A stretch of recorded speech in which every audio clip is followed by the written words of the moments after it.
One evening, as the sun was beginning to set, James was pulling a goods train along the main line. He was making excellent time, and the trucks were behaving well. He felt most proud of himself. Ahead, the line curved past a field. James knew that field well. It was the same one where he'd crashed on his first day. "Oh, to be young and foolish," he chuckled. "You'd never catch me coming off the rails now. Trucks don't dare give me trouble." Of course, he'd spoken too soon. The trucks had overheard.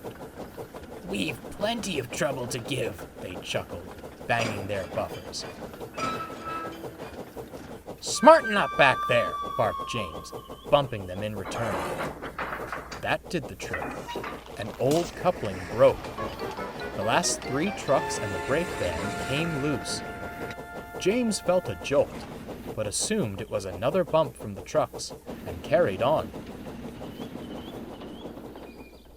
The guard braked the trucks to a halt, then got down from the van. He saw James speeding off down the line. "Oh, for pity's sake," he grumbled.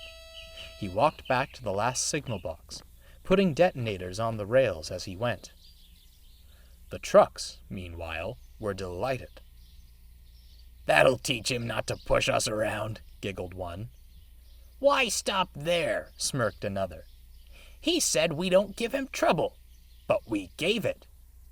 He said he'd never come off the rails. Let's prove him wrong. Wouldn't do that if I were you." Sat in the field nearby were more trucks. They were old and filthy, with rotting wood and rust all over. They lay broken and crooked amongst the dirt. "How'd you get there?" asked James's trucks. "Did the very thing you were scheming up," said an old truck. "That James was naive. Let him think he had us under control, then struck. Poor fella's brake blocks caught fire, and we took care of the rest."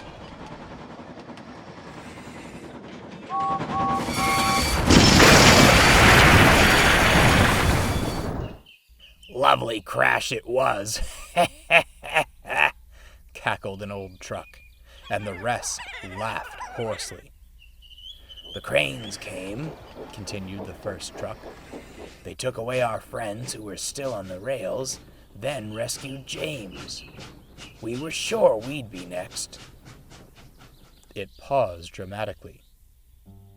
"Then the crane arms came to rest on the flatbeds, and an engine took them away. They weren't going to rescue us." But, stammered one of James's trucks, "we're indispensable. How could they not rescue you?" "Indispensable?" cried an old truck.